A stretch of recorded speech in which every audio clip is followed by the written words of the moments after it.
tenzende tungamirwe mukati mezvienzo mananda andibata ndimwilo lombo ndiwike ndimwi mutungamirwe tenzende tungamirwe semwana onyaradzwa unganyara nyanza mananda anomunzwa kanama atinyarara emwete tenzi wenyanza tenzi nditungamire apo ndasvika nyanza mananda vondishisa andichienda zororo ndotsamira kune mwenga andinzwe imwi moti ndinokutungamira. Kwaziwai vateereri, tinomuchingamidzai kuchirongwa The Second Coming of Christ chamunopiwa naPastor Gift Rhodzi vekuNorth Zimbabwe Conference of the Seventh-day Adventist Church naPastor Caston Betera vekuEast Zimbabwe Conference of the Seventh-day Adventist Church. Mustudio nhasi tina Proclaim Rhodzi ari kuisa musign language.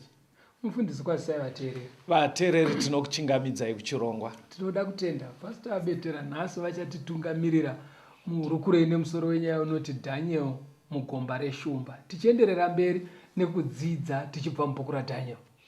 Thank you, Pastor. Yes. Sure, toda kudzidza Daniel uya wakuiswa mugomba reshumba. Alright. Saka toda kutoti nyaya iyoyi vateereri vangoizivawo, Pastor. Okay. Kuti kune nyaya yakadaro yakamboitika munhoroondo dzeBhaibheri. Aisingori ngano chete, inotori netudzimbo twakawanda. Saka torai Bhaibheri, Pastor. Alright. Muverenge Daniel chapter 6 verse ya 1 kusvika pana 4. Daniel 6 verse 1 kuenda pa4. Zvino Darius wakaona kuti zvakanaka kugadza machinda ane 120 paushe hwake, vaifanira kuva paushe hwose. Pamusoro pavo wakagadza vakuru 3, Dhanieri ari mumwe wavo, kuti machinda awa auye namashoko ose kwavari, uye kuti mambo arege kutadzirwa. Zvino Dhanieri uyu wakapfuura vamwe vakuru namachinda, nokuti maari makanga muno mweya wakanaka kwazvo. Mambo akada kumuita mukuru woushe hwake hwose. Ipapo vakuru namachinda vakatsvaka mhosva yavangapomera Dhanieri pamusoro poushe, asi vakashayiwa shoko kana mhosva, nokuti wakanga akatendeka, uye kwakanga kusina kutadza kana mhosva kwaari. Yes. Yeah. Daniel makamboti pachidzidzo chekubudirira kwake. Hanzi Medo Persia yakutonga yaive nemukuru Darius. Right. Yobva yaita vakuru 3 vanoripota kwaari. Pasi pevakuru 3 poita vamwe 120. Alright. But pavatatu vepamusoro apo Daniel anga akainzana navo, but magonero aaita basi mambo anga akumufunga kuti amukwidziridze kudarika vamwe vairi vasare. Alright. Kuti zvinenge zvaakuti mambo Daniel koti vairi kozoti 120. Alright. Ndo pakamutsa godo revavo. Because anga asiri futi wechiMedo Persia. Ari mutorwa nhapwa. Yeah.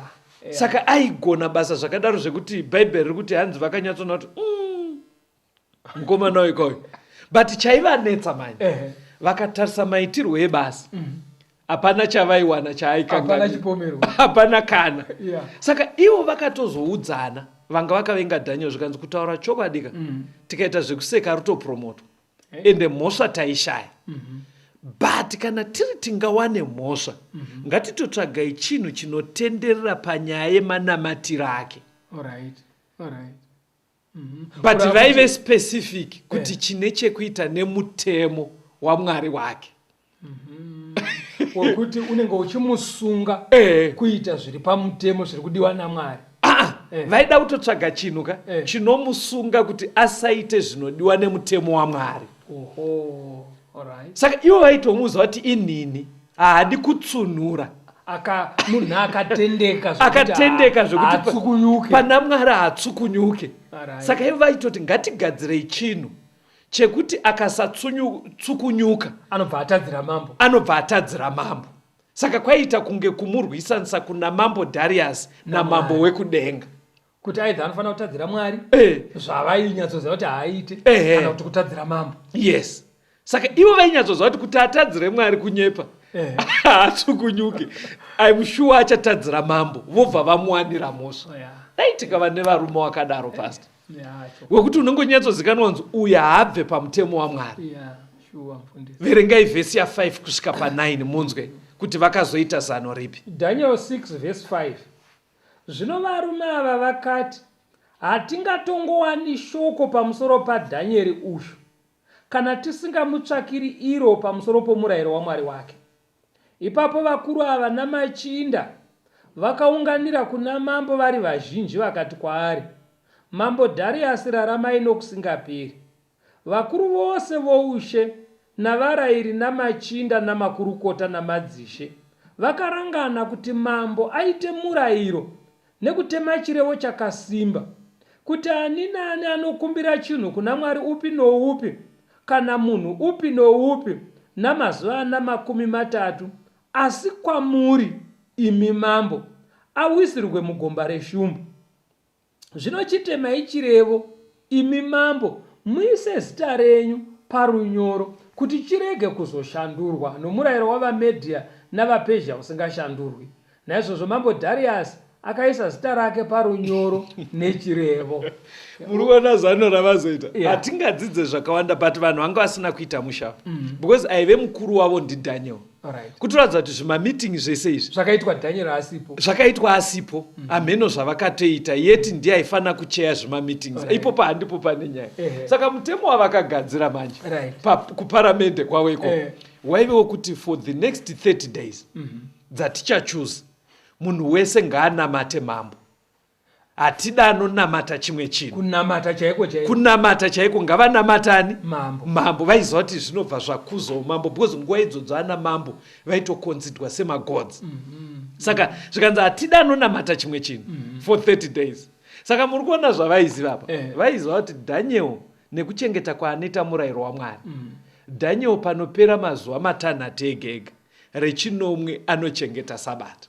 Plus every day futi anenge achinamata. Saka vaitoziva kuti pamwedzi une 30 days mune masabata mangani? 4 plus kunamata kwaanoita every day. Saka vaitoziva kuti akangoda kuita off bedzi musi wake wekuchechi tambata. Tikangomuona bedzi achida kunamata even every day ari kumba kwake tambata. And vaitoziva kuti ipapo Daniel haatsukunyuke. Saka ivo manje vaitoziva kuti zvinhu zvinogona kubhenda, hatite kuti mutemo uyu usachinjwe. Saka zvaitika pamurayiro waMedhia nemaPezhia waiti kana mambo angosaina chero iye mambo haachauchinji ani mazvona manje. Saka zvaita kunge zvinonzi mambo aitirwa favor kuti ucharamba uchinamatwa nekusingaperi. Saka hanzi mambo akabvawo nozviri right kwakubva asaina asina chaarombosuspecta. Haana chaaisuspecta. Chiverengai vhesi 10 munzwe. Vhesi ya 10 Daniel chapter 6. Yes. Zvino Daniel wakati anzwa kuti runyoro rwaiswa zita ramambo, akapinda mumba make.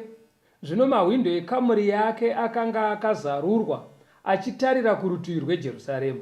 Akapfugama namabvi ake katatu nezuva, akanyengetera nokuvonga pamberi paMwari wake sezvaaisiita.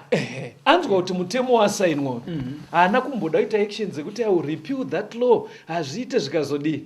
Hanzi chaakangoita kukondinya nelifestyle yake. Saka vaive right kuti haatsukunyuke, haachinje. Hanzi kwakutoramba achinamata, achimeka sure kuti windo rakatovhurika zvinoonekwa nevanhu, kwete kumbohaidha achidaro. Chinzwa iva chinomuripota kuna mambo manje. Verengai vhesi 13 na14. Daniel 6 vhesi ya 13. Zvino vakapindura vakati pamberi pamambo, uya Dhanieri wavana vaJudha vakatapwa haane hanya nemi mambo, kana nechirevo chamakaisa zita renyu, asi unokumbira katatu nezuva. Zvino mambo wakati achinzwa mashoko iwayo akatsamwa kwazvo, akafunga mano pamwoyo pake okurwira Dhanieri, akatambudzika kusvikira zuva richivira achiidza kumurwira. Mambo akazozviona kuti ndakatsotswa. Saka pa haasi kutsamwira Dhanieri ari kubva atyora mutemo wenyu. Aiwa, ari kutoda kurwira Dhanieri. Ari kutsamwira ava kuti varume vandidzodza. Nekuzvitsamwira iye futi kuti kwini ndaingosaina zvinhu zvakadaro ndisina kumbofunga ndaisainei ipapo. Saka paakazozviona kuti mutemo uyu wonge uchitsvaga Dhanieri, ndopaari kunzi muswere wese akaswera achifunga kundobuda semutrepi. Because vakamuti uya Dhanieri weutapwa uya. Saka vaimurimainda kuti mukuona munhu wenyu, iye makazviona kupi kuti munopromota munhu nhapwa zvayo, onai zvayakuitai yakushoorai pachena. Haasi kuteerera. Saka iye mupfungwa dzake manje pandaiverenga ndima ipasta, ndakaona kunge Darius akamboti kwavari ndazvinzwa, I will get back to you. Achiedza kufunga kuti ndoita sei kuti ndoita sei. Saka ivo vakazviona kuti time iri kutora wakuru wakawo vari kufunga kuita sei. Aunoza munhu anoita chakaipa anenge haagadzikane. Verengai munzwe kubva verse 15 musvike paverse 18. Daniel 6 verse ya 15. Yes. Ipapo varume ava vakaunganira kuna mambo vari vazhinji, vakati kuna mambo, zivai imi mambo kuti ndiwo murayiro wavaMedhia navaPezhia, kuti chirevo chipi nechipi kana murau upi noupi wakatemwa namambo hazvingashandurwi. Ipapo mambo akarayira, vakauya naDhanieri vakamuwisira mugomba reshumba. Mambo akataura akati kuna Dhanieri, Mwari wako waunosishumira nguva dzose uchakurwira. Ibwe rikaiswa pamuromo wegomba. Mambo akarisimbisa nechindori chake uye nechindori chamadzisha ake, kuti kurege kuva nechinhu chimwe pamusoro paDhanieri chingashandurwa. Ipapo mambo akaenda kuimba yake youshe, akavata achizvinyima zvokudya, kunyange nezvinoridzwa zvipi nezvipi hazvina kuwiswa pamberi pake. Hope dzake dzikatiza. Hanzi vaona kuti ari kudhileya, vakanomurimainda zvikanzi mambo aikazvi, asi makanganwa kuti mutemo wedu hauchinjwe, muri kugayei? Tati Dhanieri ari kunamata 3 times a day. Ende makatosaina, saka chamuri kufunga chii? Saka ndobva atona kuti nyaya yakutozondipirawo. Ndinogona kubviswa inini paushe unzi watyora murayiro wako. Watyora kauwa ungaende pamusoro pemurayiro wenyika. Saka akatona ndinogona kubviswa zvikanzi alright uyai naye.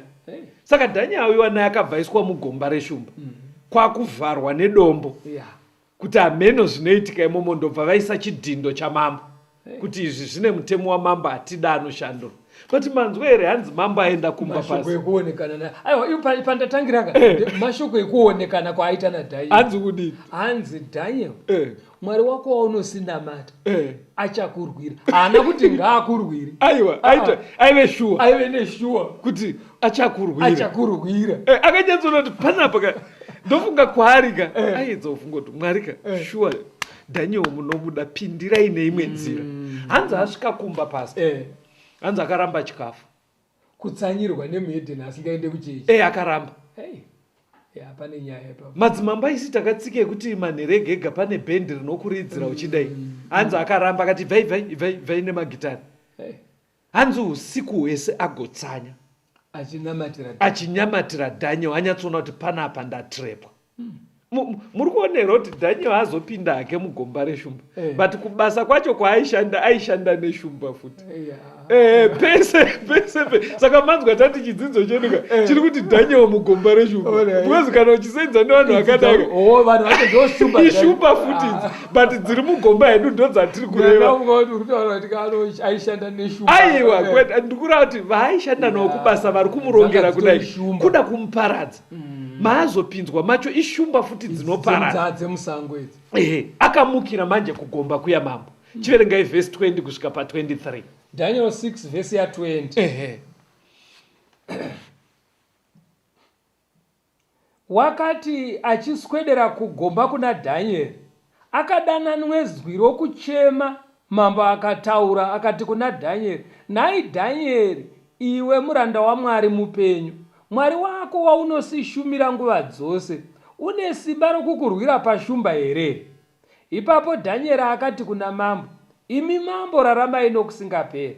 Mwari wangu wakatuma mutuma wake, akadzivira miromo yeshumba dzikasandikuvadza, nokuti pamberi pake ndakawanikwa kuti handine mhosva, napamberi penyuvo, imi mambo, hakune chakaipa chandakaita. Ipapo mambo akafara zvikuru kwazvo, akarayira kuti vabudise Dhanieri mugomba.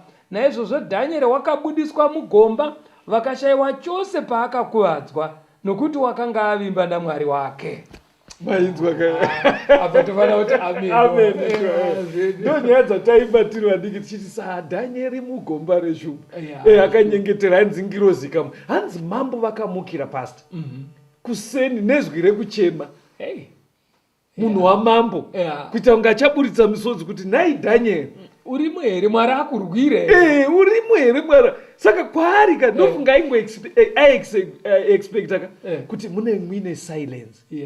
Ndobva atonzwa munhu anodedzera kuti mambo raramai nekusingaperi arimo zvikuru.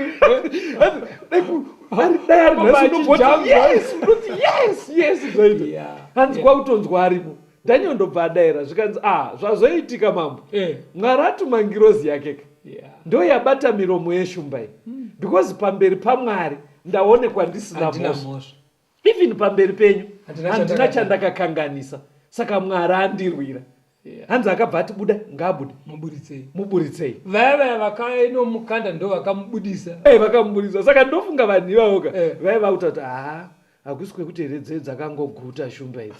Ende unenge wakunyara nditika. Saka kuprova dzee dzisina kuguta ka. Verengai verse 24 munzwe.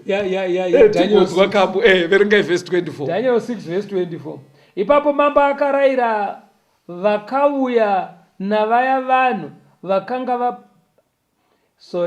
Ipapo mambo akarayira vakauya nevaya vanhu vakanga vapomera Dhanieri, vakavawisira mugomba reshumba, ivo nevana vavo navakadzi vavo. Shumba dzikavakunda, dzikavavhuna mapfupa avo, vachigere kusvika pasi mugomba. Dzaitova nenzara. Ishumba chaidzi hadzisi dzekunge dzekugadzira, izvi ndo zveshumba chaizvo. Asi unoona manje kuti ukaita chakaipa unoparira nemhuri.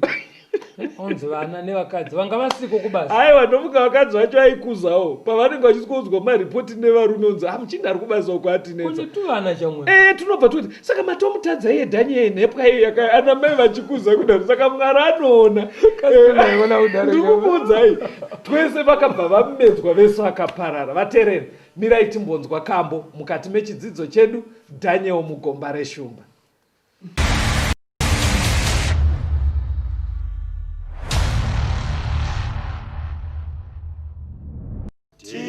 Chazonana osona tenzitoonana ndi nodisa kumuona Jesu wakandifira ndi chazomuona tenzi yomiri kwedengati chazonana naye kare kumusha na siandire kumona singe kudawira simusi unohoya Jesu uchazo onwa ndi chazomuona tenzi yomiri kwedengati chazonana naye kare kumusha.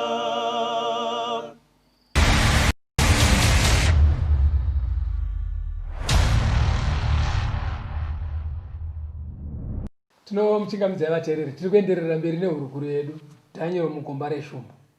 Toda kutenda vateereri. Yezvino taakuverengerwa namufundisi pana Daniel chapter 6 verse ya 10. Daniel 6 verse ndeya 10. Zvino Dhanieri wakati anzwa kuti runyoro rwaiswa zita ramambo, akapinda mumba make, Zvino mahwindo ekamuri yake akanga akazarurwa achitarira kurutivi rweJerusaremu.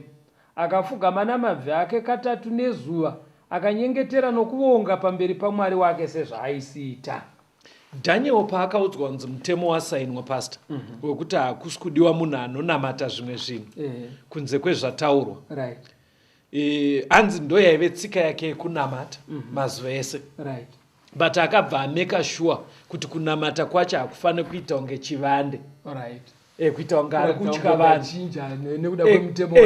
Saka hanzi mahwindo aitenga akavhurika kuitira kuti kana paino ada kutora tumavhidhiyo, ada kutora masinepi, vazvione kuti hapana chandachinja mararamiro angu. Aitoratidza kuti mutemo ndaunzwa, but ndiri kushaya kuti uri kuda kusikuita sei paukama hwangu naMwari.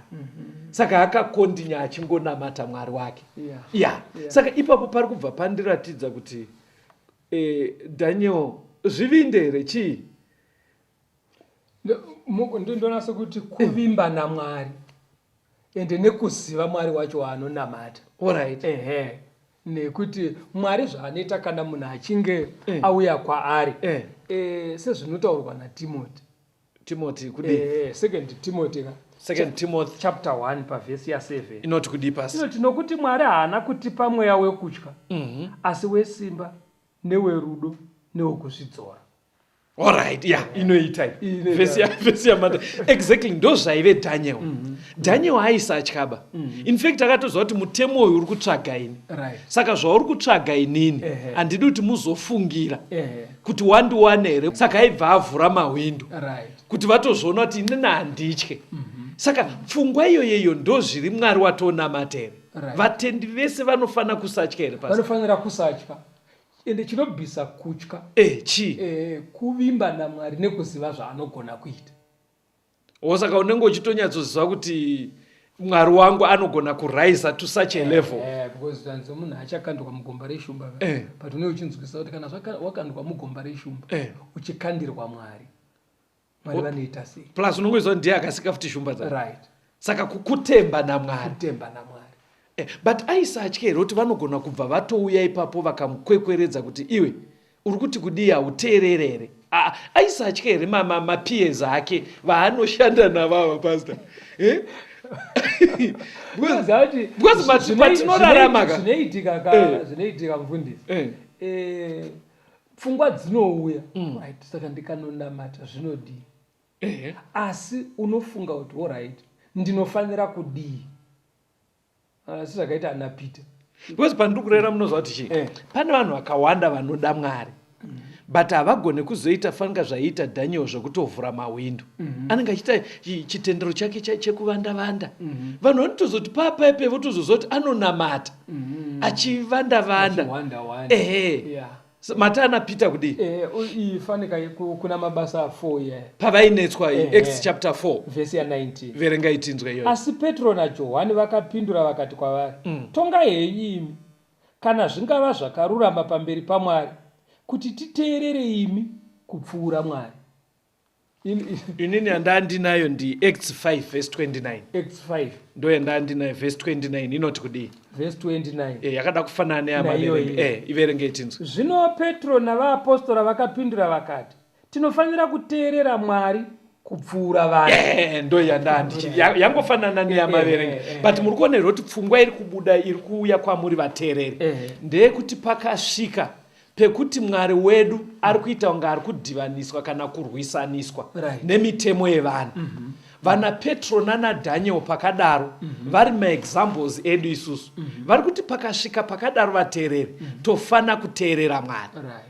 Hazvina mhosva kuti mutemo wacho unenge uri kutonongedzera kurufu rwedu.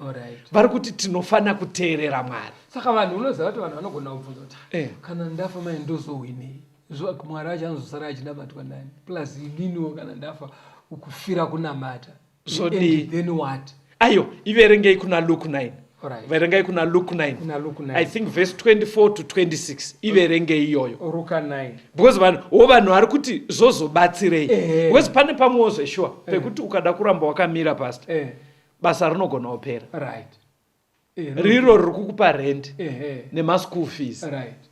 saka kuti zvabhadharei manje kana vamwe because pakadaro vanhu vanotokubvunza kuti kana kunamata kwacho kunobva kuita kuti mutambure kudaro mushaye chekudya saka zvinoita kunge zvisingabhadhari but ininika pandiri kuti Daniel Mugomba Reshumba ndoda kutoedza kurava vateereri vedu futi kuti vanogona kudaro varitori nemamwe masituation avanofunga kuti ndikamirira Mwari ndaenda Mugomba Reshumba votofunga kuti ndaparara dzisiri shumba aiwa kwete shumba maanimals chiri chimiro mamirire ezvinhu ekuti anenge achinokuparadza ngandidaiwo pastor ndipe seexample muona zvimwe zvidzidzo zvatinopa isusu nengari yekuti tiri ma-Seventh Day Adventist handitika tinoti tikaita zvidzidzo nemibvunzo inoya kakawanda katinokurudzira vateereri kuti vachengete mitemo yaMwari simba havana toziva Mwari ndiye anopa simba handitika kusanganisiro nemutemo wesavada handitika but muchiona kuti mutemo uyu patinokurudzira vateereri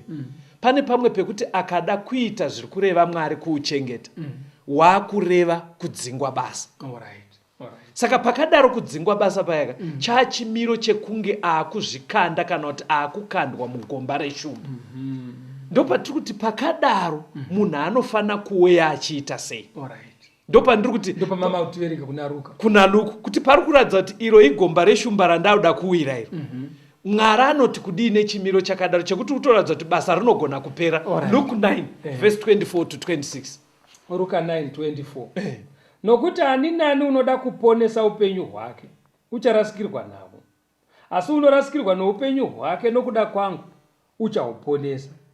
Nokuti munhu uchabatsirweiko kana awana nyika yose akazvirasha nokuzvitadzira?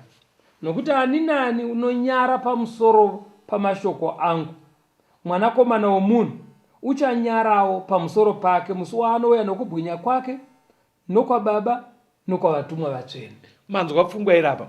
Hanzi kazhinji zvinoita vanhu pavanofunga kuti ari kurwira kuti ararame.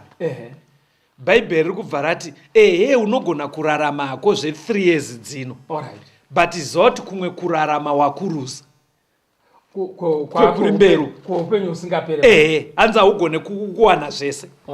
Zvikanzi vanhu vanonyara pamusoro pevhangeri raMwari yezvino hanzi pachauya Jesu at the second coming of Christ. Saka muchiona chirongwa chedu chiti the second coming of Christ because tikuziva ndo pachanyatsogadziriswa nyaya dzakawanda. Saka hanzi panouyawo Jesu ukamunyara nhasi pastor ipapa achakunyarawo. Pari kunzi Jesu achakunyara kuti pastor kureva kuti haazopindi newe, haakutore sezvaachatorawo vamwe. Inzira yekuti kunyarauka wamisa padivi wati handina hanya nemi. Saka yekanakuyo anokuisa padivi. Saka pfungwa iripo vateereri rikubuda muchidzidzo chinechi ndeyekuti zvichioma zvichirwadza ngatirambei takamira pane zvinodiwa naMwari. Kunyangwe zviri kuratidza kuti kumira uku kwakundiendesa mugomba reshumba, kwakuzoda kuti ndirare nenzara, kwakuzoita kuti ndishaye mari.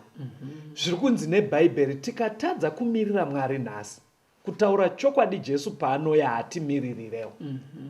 Haatimiririrewo.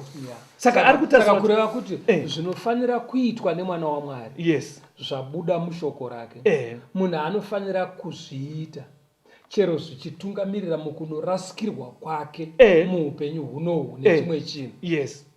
Pane pamwe pekuti hazvitombosvike pakunorasikirwa noupenyu pasi. Pamwe pacho unongosekwa. Iwe panewe haunwepi here kungosekwa ikoko bedzina vamonzi iwe panewe ida kupusa so unwepiya. Saka izvozvoka zviri kutoita kuti vamwe vafana echidikika apedzisira kungoti no kwete type but mukanditengera yakati ndorova. Chiri kungoitika anyara kuti anyatsomira kuti wedweka Mwari haadi kuti nditore zvinodhaka mumiri mangu. Munhu wotosvika pakudzidzira woputa fodya kuti asasaririre. Asasaririre. Ndo pari kunzi pakadaroka pauri kunyatsoratidza kuti waisa Kristu parutivi. Paari kuyo at the second coming anokuisawo parutivi. Saka Daniel is a good example yemunhu wekuti paine mutemo unogona kumuisa mugomba reshumba aimiririra Mwari. Saka chidzidzo chino chiri kutsvaga pastor chiri kuti dai taitawo saDaniel.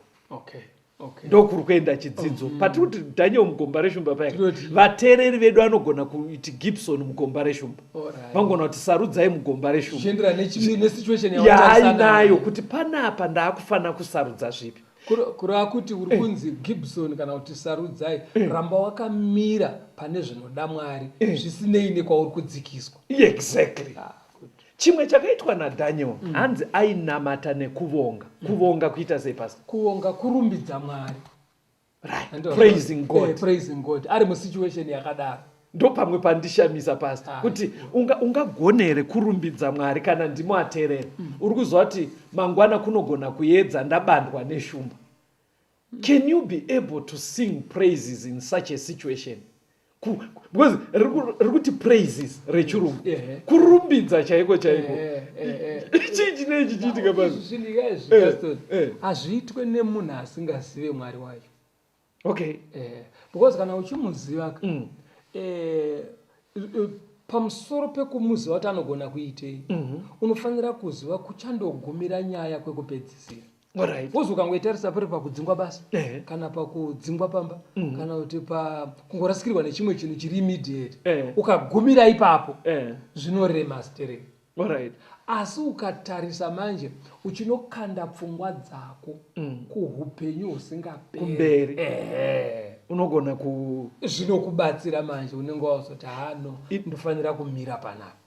Kutsanangura kwamaita pastor matondibatsira ini zvandandangoita ipapa pari kunzi sing praises apa because chinoita vateereri kune mwe muteereri anogona kuti Caston maita vaduku kune zvinorwadza zveupenyu saka ini zvandaita ndakangogadzira mavhesi andinoda kuti muverengere vateereri ari mushoko raMwari anoburitsa pachena kuti no matter munhu ari musituation yakadii Mwari anotarisira kuti paite kurumbidza Mwari.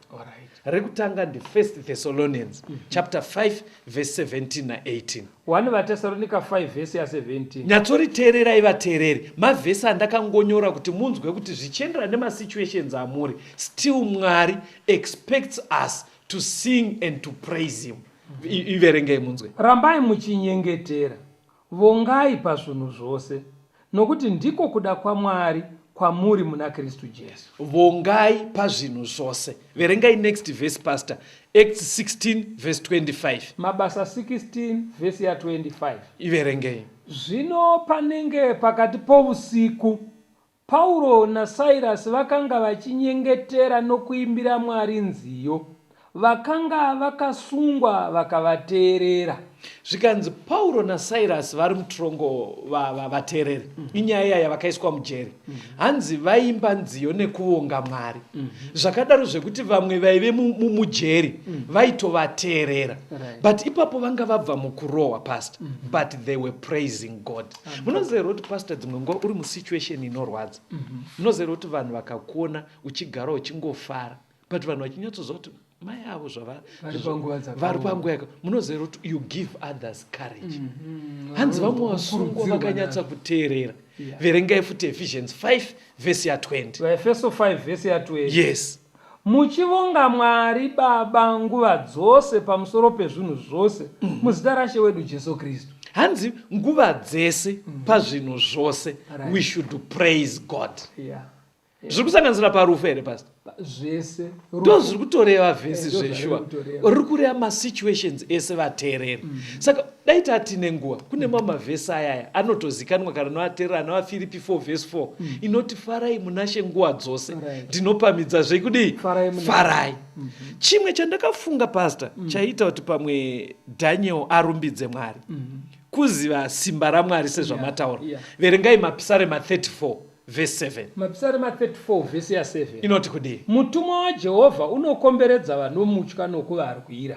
Iyi ndakafunga ndo imwe nyaya yaaitemba nayo. In other words Daniel aive munhu aita hold on to the promises aMwari. Aiziva kuti Mwari ane ngirozi dzaanogona kutotuma nyaya iyi yandiwira ikakaruka yatochinja. Aisaziva kuti inochinjwa sei but aiziva kuti Mwari ane capacity yekundirwira. So vateereri tofana kuita hold on to the promises dzaMwari. Mapromise aMwari ari mubhaibheri haugone kubatirira paari usingaverenge shoko raMwari. chekupedzisira chandakanyatsoona kuti ichi ndo chaita kuti arumbidze. Verengai Daniel 12 vhesi ya 1 na 2. Daniel 12 vhesi 1 na 2. Nenguva iyo Mikaeri uchasumuka, iye muchinda mukuru unorindira vana vavanhu vako. Ipapo nguva yenjodzi ichavapo isina kumbovapo yakadaro kubva pakumuka kwamarudzi avanhu kusvikira nguva iyo. Nenguva iyo vanhu vako vacharwirwa, ivo vose vakanyorwa mubhuku. Zvino vazhinji vavavete muguruva rapasi vachamuka, vamwe vachamukira upenyu husingapere, vamwe mukunyadziswa nokuzvidzwa kusingapere. Ndafunga muchati amen kapasita. Amen. Apa pasita munozwa kuti Daniel aizviziva kuti shumba idzi because aive mutongi kamuumambo. Aitoziva kaitiro keshumba idzi kuti dzinodya. Kune vanhu vakawanda vanga vatombodyiwa. Vanga vatodyiwa. Saka aitoziva kuti rutori certain. Ndinofa. Right. But chaimusunda kuti arumbidze Mwari ka aitenda Mwari kuti Mwari toda kutendai. Kuti kumberuko vakafa vachamuka. Amen. Mukona chaimusunda. Inini pandofunga nyaya pastor ndo chimwe chinotondisundawo. Amunoona patinaya mustudio kudai musafunga kuti vanhu vese vanenge vachiyemura kuti vakomana vari kudzidzisa Bhaibheri. Pomwe unongoita chemzi kuti saka Castoni izvo zvaari kuita nagivi zvozodii. But chimwe chinototisunda kuti tirambe tichirumbidza Mwari nemuvateereri kuziva kuti mberi uko kune rumuko rwevakafa. Amen. Zvese zvepanyika zvazopera, teererai vadikani. Mwari achamutsa vatsvene vake parumuko rwekutanga. Saka pane pasina loss even adya neshumba. Saka tiri kuti kudii kunane situation iri kuita unge gomba reshumba but kwaari iri economy neurwere. Tiri kuti kudii apa pastor? Tisatanzwa kambo. Tiri kuti Mwari pavanonzi vanotuma mutumwa. Yes.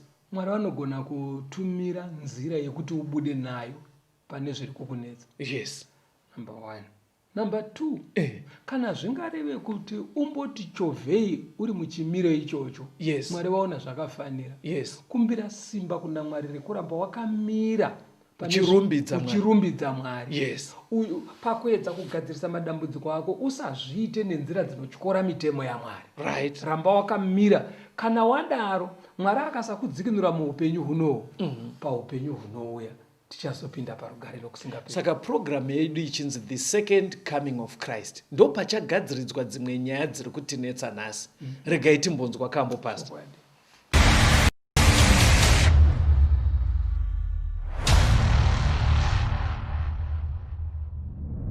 Kupupura kwepasi kwaswedera, tenzi anodana vacheki vake, kurene pecho mafunde aiva kuti apinzwe mudura. Swededza musi takura mahanda. Swededza musi kumusha.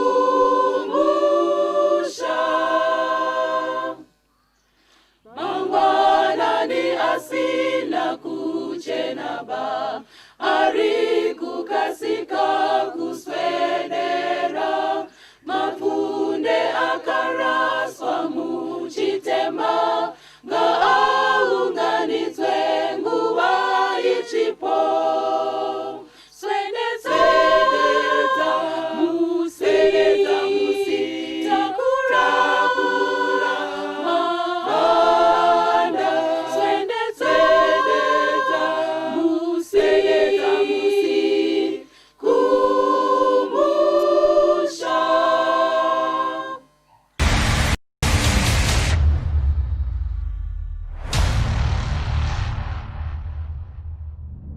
Tinomuchingamidzai vateereri, tiri kuenderera mberi neurukuro yedu Daniel mugomba reshumba. Pandauda kuti muverenge mufundisi kuna Peter wokutanga chapter 3 verse 15 kusamaraiza zvakaitwa naDaniel zvatoda kuti vateereri vagone kuzviitawo. 1 Peter 3 verse ndeya 15. Yes. Asi itai Kristu mutsvene mumwoyo menyu ave Ishe. Yes. Mugare makazvigadzira kupindura mumwe nomumwe unokubvunzai pamusoro petariro iri mukati menyu. asi muchiita nounyoro nokutya. Hanzi patakurarama vateereri ngatiitei saDaniel wekuti Kristu ari kutipa simba mararamiro edu every day agone kuva mhinduro or an answer kune vaya vasinganyatsonzwise mararamiro edu. Zvakangoita Daniel zvekuvhura maketeni mawindo onamata sezvaaisiita asingavanze chitendero chake. It was a response kana kuti kwaitova kupindura vanhu varida kunyatsonzwisa kuti Daniel munhu akadii. Saka muchiona kuti zvinonyanya kutisunda mufundisi pakunamata kwedu hazvifaniri kuva zvinhu zvatinovanza. Nometa pane gomba rakadii ratoda kudzikiswa mariri, chinhu chinofanira kuva chiri chinhu chatisingazeze kuti vanhu vazive zvazviri. Izvozvo zvaitwa naDaniel zviya ndo zvaitwa nanaPauro. Pauro nyaya yainyanyosunda Daniel yaka ndo yainyanyosundawo Pauro. Kuita kwese kwaaita kuya pamainzwa kunzi aputsikirwa nechikepe, atakwa nemabwe, arohwa nemboma, vari kudii kutambura kwese kwaita. Chaimusunda kudzikiswa mumasituations anorwadza akadaro isemu nyaya yaisunda Daniel. Ndoda kuti muverenge kuna Mabasa chapter 23 verse ya 6, moverenga chapter 26 verse ya 7 na 8. Mabasa chapter 23 verse ya 6 verse ndeya 6. Zvino Pauro wakati achiona kuti vamwe ndivasadhusi navamwe vaFarisi, akadanidzira mumakurukota akati, varume hama, ini ndiri muFarise, mwanakomana wavaFarisi. Ndinotongwa pamusoro petariro nokumuka kwavakafa. Chapter 26 verse 7 na 8. Mabasa 26 verse ya 7. Marudzi edu ane 12 anoshumira Mwari usiku namasikati, achiti achasvika pachipikirwa icho. Pamusoro pokutarira uku, imi mambo, ndinokwirirwa navaJudha. Munofungireiko imi kuti hazvingatendwi kuti Mwari ungamutsa vakafa? Ari kuzvidairira. Pfungwa yatarwa naPeter yanzi tofanira kugona kuzvidairira kutenda kuri matiri. Paari padare revaJudha abva avaudza pachena zvikanzi, varume kuti tisapedze nguva, ibvai maziva zvandiri. Inini ndine tariro yekuti vakafa vachamuka. Animazona ari pamberi paAgripa paari kutsanangura zvikanzi, mamboka ndoda kuti mutoziva CV yangu zvandiri, kuti inini ndine tariro yaingova mumadzibaba edu ana Daniel. Zvikanzi sei mambo muchifunga kuti vakafa havangamutswa? Ndo zvaipusha Daniel kuti mugomba umu even ndikanodyiwa mberi ndichamutswa. Iverengei pana Mabasa munzwe 24 verse 14 to 16. Mabasa evapostori 24 verse 14 to 16. Asi ndinotenda hangu kwamuri kuti ndinoshumira Mwari wamadzibaba edu nenzira yavanoti idzidziso yakatsauka, ndichitenda zvose zvomurayiro nezvakanyorwa pavaprofita. Ndine tariro kuna Mwari, iyo yavanotendawo vamene, kuti kuchavapo kumuka kwavakafa, kwavakarurama navasakarurama. Pachinhu ichi ndinoidza zvikuru misi yose kuti ndive nehana isine mhosva kuna Mwari nokuvanhu. NdiPauro ari kudaira ari pamberi pamambo ainzi Felix. Zvikanzi mamboka inini zvandiri ndinoshandisa bhaibheri rese ndiPauro sezvaiita madzibaba edu, ende ndine tariro yavaive nayo yekuti vakafa vachamutswa, vakarurama pavo nevakaipa pavo. Hanzi saka nyaya iyoyo pandinoifunga yekuti vakafa vachamutswa in two groups, hanzi ndo inoita kuti ndishinge kunamata Mwari nehana yakachena uye ndorarama kuvanhu nehana yakachena. Kurava kuti pamberi paMwari ndowanikwa ndisina mhosva, kuvanhu ndowanikwa ndisina mhosva. Very good. Chiri kuita kuti ndishingaire kudaro kuziva kuti vakafa vachamuka. Yes. Saka Daniel chaita kuti ashingaire kuita basa rake zvakachena asingatadzire mambo, kuziva nyaya iyoyo. Chaita futi kuti asazonamate mambo achiziva kuti Mwari haadi, kuziva futi kuti handifanire kuva nemhosva kuna Mwari.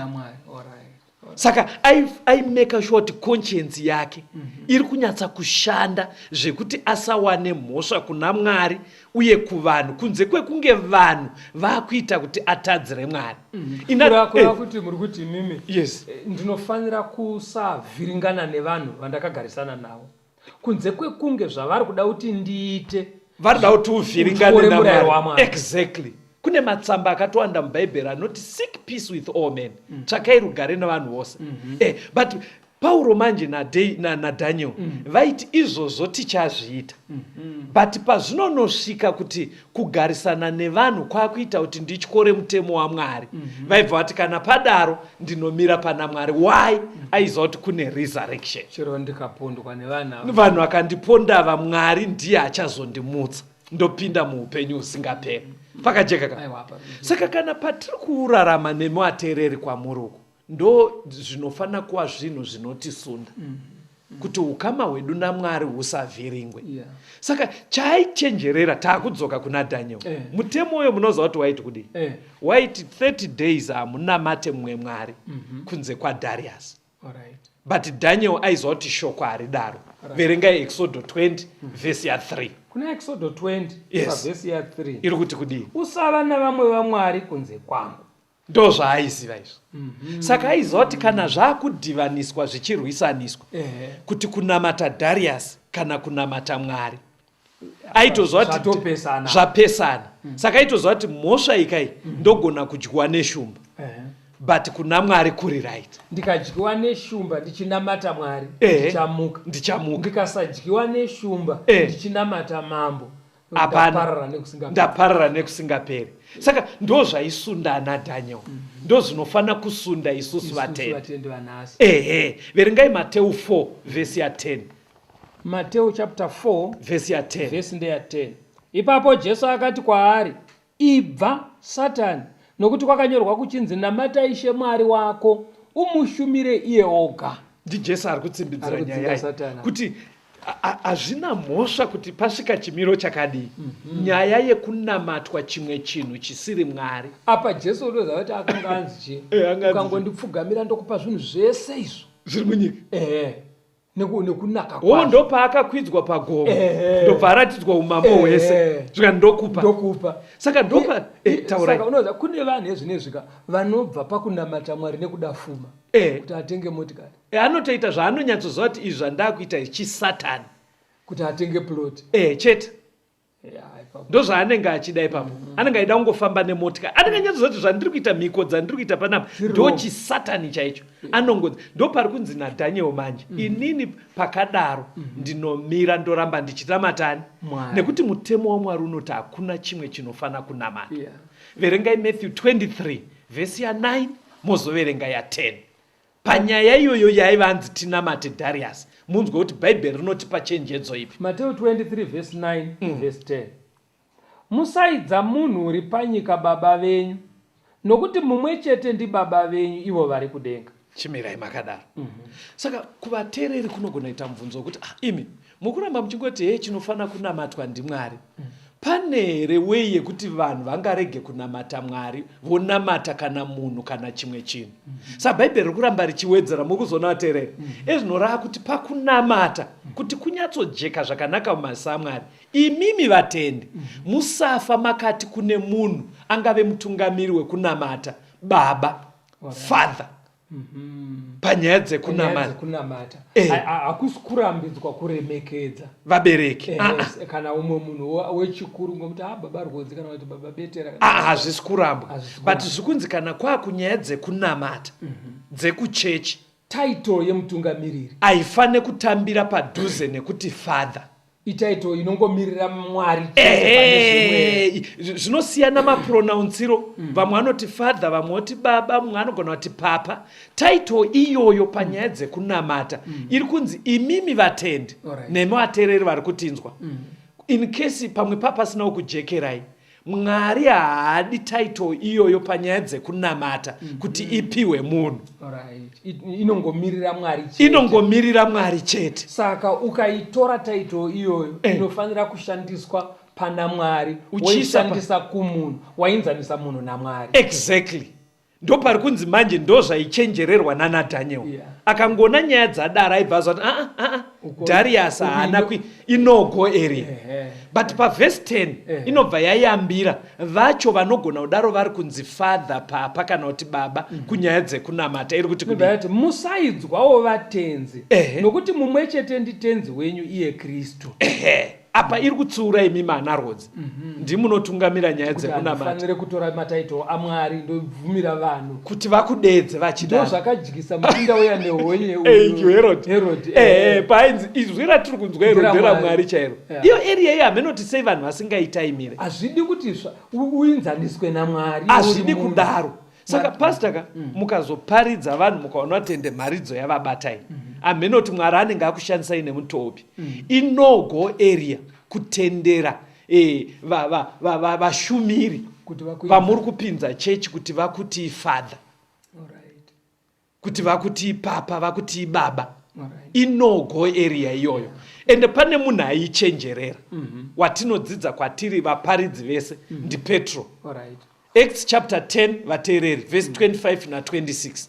Inyorei pasi mavhesi atiri kutaurai. Nyorai pasi muzoaverengawo. Iverenge itini. Mabasa 10 verse 25. Zvino Petro akati achipinda Kornelio akamuchingamidza akawira pasi petsoka dzake akamunamata.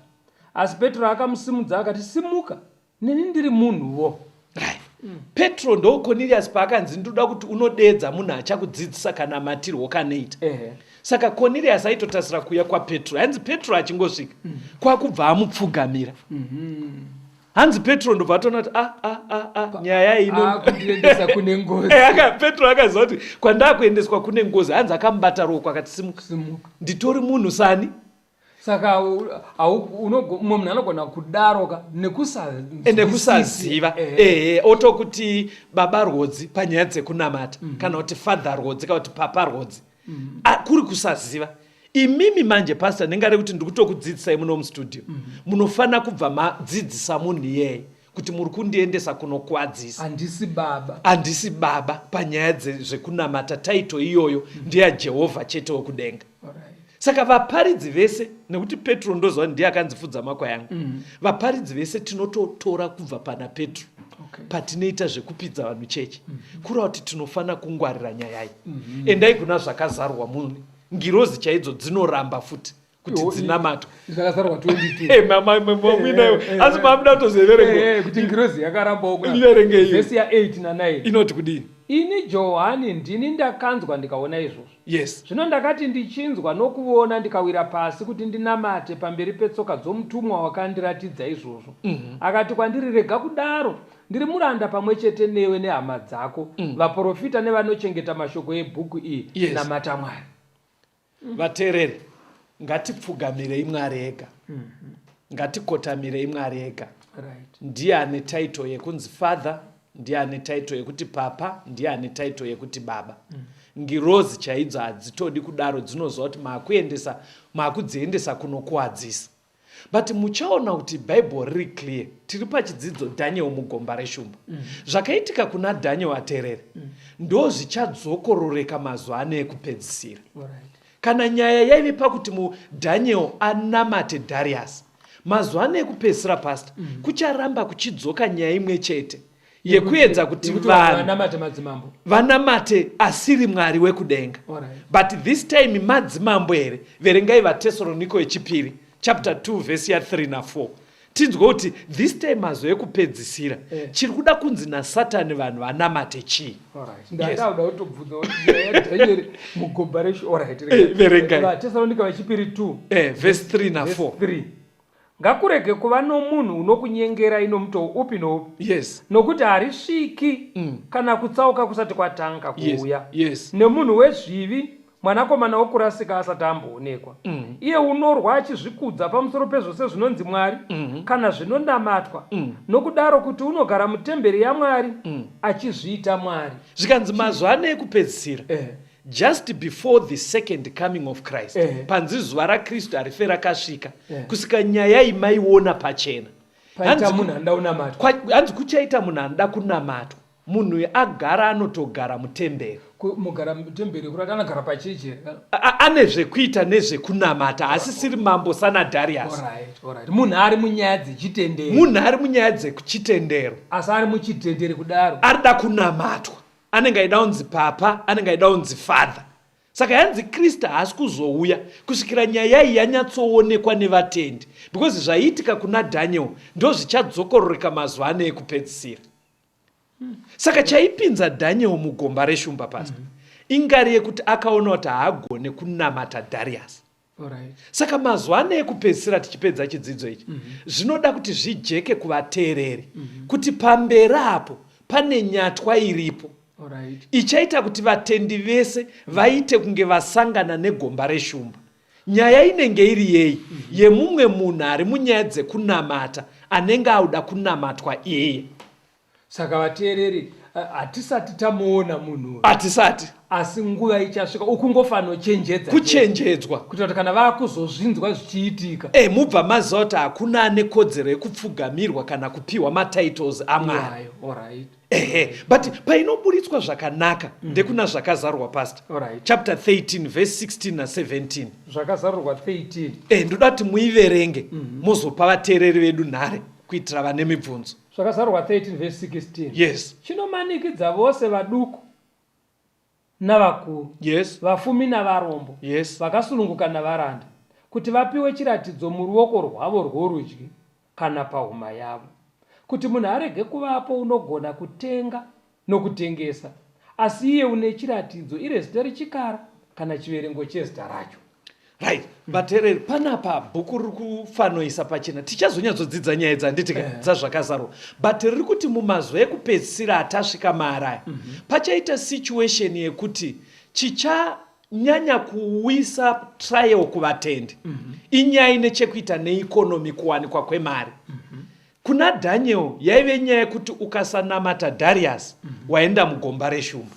But mazuva ano ekupedzisira vateereri kuri kunzi pane nyaya iri pamberi apo yemunhu anoda kunamatwa ari munyaya dzekunamata, anoda kunamatwa otora ozviita unge Mwari. But pari kunzi vanenge varamba sana Daniel zviri pachena ndezvekuti vachaomerwa panyaya dzine chekuita nemari neikonomi. Zvichanoomera vanhu. Saka chidzidzo chinechi pastor chachiri pakuchenjedza kuti kana Daniel akapinda mugomba reshumba Mwari akamurwira, even dai anga asina aive nehope yeresurrection. Saka ndiri kutoti kuvateereri, vateereri, nguva iri pamberi yenjodzi yataurwa iyi rine tenge gomba reshumba chairo, but tinofana kumira tiri pamberi paMwari. Hatifanire kupfugamira zvimwe zvisiri Mwari. Taurai nevateereri muvaoneke pasi. Noda kutenda vateereri, tanzwa kuti isusu Daniel akapinda mugomba reshumba Mwari akamuburitsa, but pamwe pacho anogona kurega uchidyiwa, yes, asi achiziva kuti achazokumutsa pakupedzisira. Yes. Saka zvisinei nenjodzi dzatichasangana nadzo nemakomba atichapfuura nemaari, yes, ngatirambei takamira pakuita zvinodiwa naMwari. yes, tiziva kuti Mwari anogona kutirwira, yes, kana kuti pakupedzisira achatimutsa kubva murufu.